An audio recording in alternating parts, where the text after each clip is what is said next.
The Eldar have travelled to Tropis to fight in the invasion mission against their hated foe, the Chaos Demons. This is a 4 objectives mission. There's an objective here, here, here, and here. And whoever scores the most objectives with scoring units at the end of the game will be the victor. The interesting thing about this mission is that there is a Chaos portal in the middle of the pitch.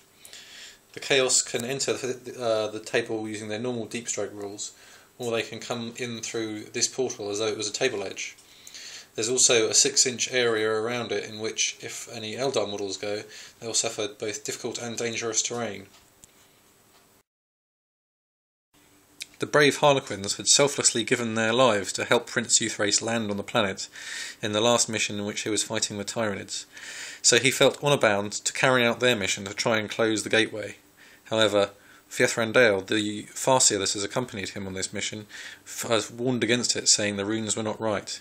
Nevertheless, Prince Euthrace is anything if he is not arrogant, and has decided to travel anyway. Here is Euthrace. He may look familiar if you're aware of certain autarch from Iron. He uses the Uriel rules, and he's leading a squad of striking scorpions. He's brought his brother, another autarch, who's leading a squad of warp spiders, and a unit of dire avengers led by an exarch with double shuriken catapults and the bladestorm power. The striking scorpions and the dire avengers will be in these wave serpents. For additional support, he has brought 2 small units of jet bikes, who will be attempting to do some sniping with their shuriken cannon, a Wraith Lord with a shuriken cannon and a scatter laser and flamers, and a unit of Warwalkers armed with scatter lasers.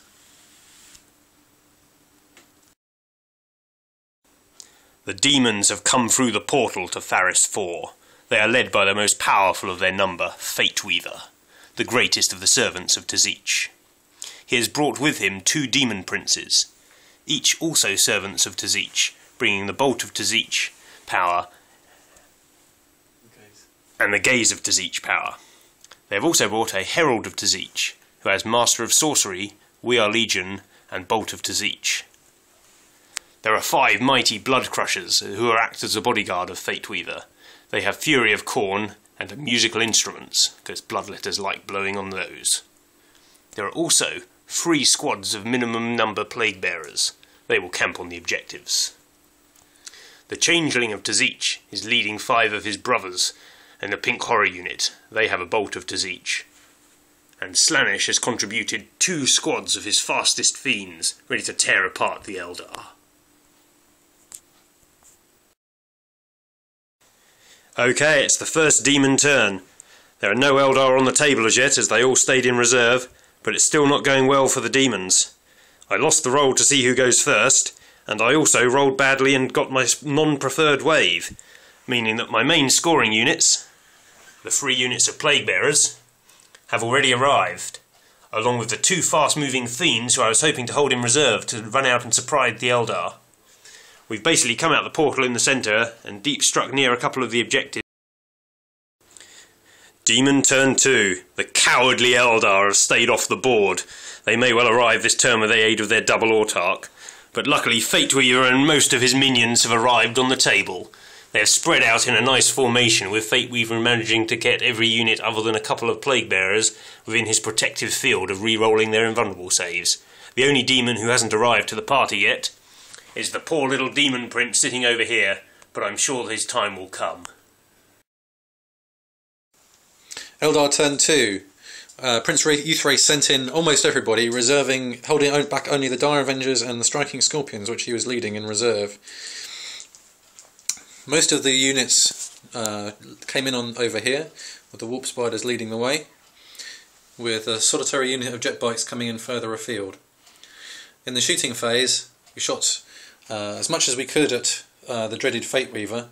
The Warp Spiders had an excellent round of shooting and took off 2 wounds, and then the Warwalkers managed to finish it off, firing the extra, dealing the last wound to send him howling back to the warp. We then managed to also expend a little bit of firepower on the Disc of Tzeentch, dealing it 2 wounds as well. We had hoped that the warp spiders would then leap back to safety, but they only managed to struggle back about 3 inches. Clearly the warp around them being very turbulent with the death of Fate Weaver, and whilst the other jet bikes tried to move out of range as best they could. Okay, it's Demon turn 3. The Demons are obviously angered by the loss of Fate Weaver as they turned full force on the evil Eldar who had managed to destroy their most powerful compatriot. This Demon Prince here opened fire on the jet bikes on the hill, wiping them out to an Eldar. These 2 squads decided to duck and cover, waiting for Prince Euphrates to arrive. The Plague Bearers over here were trying to get to the dried out riverbed, but they didn't quite make it. The Pink Horrors in the centre, along with fire from the Herald of Tzich, managed to take down 2 of the remaining jet bikes. The other one decided that discretion was the better part of valour and ran off the board. You'll remember there was a unit of warp spiders here along with an autarch. They could not withstand the fury of the blood crushers of Khorne, wiped out the warp spiders to a man, and the autarch ran away. The Warwalkers received fire from the Demon Prince over here and from the other shot from the Herald here. They managed to destroy 2 of the fouled machines. The other one is left standing, but not for much longer. Eldar turn 3, things aren't looking good. Prince Euthrace decided he'd better stay in reserve and sent the Dire Avengers in to do his job. They came on over here at the most isolated part of the battle and attempted to take down the Demon Prince, leaping from their Wave Serpent and Blade Storming to come together with the combined firepower of the remaining Warwalker and the Wave Serpent. They managed to do 3 of his 4 wounds. The Wraith Lord, in a desperate bid to hold off the Blood Crushers, decided to flame them and then leap into combat. All he managed to do was to give his own life, as he didn't manage to do a single wound. Okay, Demon turn 4. It was another good one. I moved into position to receive the charge of Prince Euphrates. I just moved these around a bit so they were near the objective. Over here I did similar with these squads, just spreading out so I could cover as much of the board as possible. Over there the Blood Crushers were hoping to get within range of the last Warwalker, but it was blown off the table by the Herald on a disc. The 2 Demon Princes managed to combine fire and shot the Wave Serpent, knocking its weapon off, and then this Demon Prince ran into close combat and managed to stunlock it for a turn. Eldar turn 4. Prince Euthrace decides it is time for him to join the fray, but it's probably too little too late. His Wave Serpent jetted on over here. Over here, the Dire Avengers were trying to reload their shuriken catapults, but the Demon Prince bearing down on the Wave Serpent, they thought they had to try and assault him to save their ride. The Exarch managed to force a save on the Demon Prince prior to his attacks, but unfortunately he made his saving throw and was therefore able to destroy the Wave Serpent. The Dire Avengers then threw some more attacks at the Demon Prince, which also did nothing.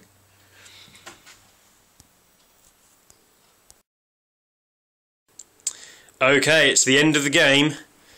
The Eldar at the end had 1 Wave Serpent which was immobilised and surrounded by demons. Prince Euphrates was stuck inside with his striking scorpions, but they just couldn't get out. The Plague Bearers are in range here scoring this objective. These Plague Bearers are over here scoring this objective. And you guessed it, the 3rd squad of Plague Bearers are doing what they do best, scoring another objective. The Demon Prince over here on the last turn managed to slaughter the Eldar Exarch and a couple of his friends, but the Dire Avengers stayed strong and didn't retreat. Overall, it was a victory to the Demons, 3 objectives to 0.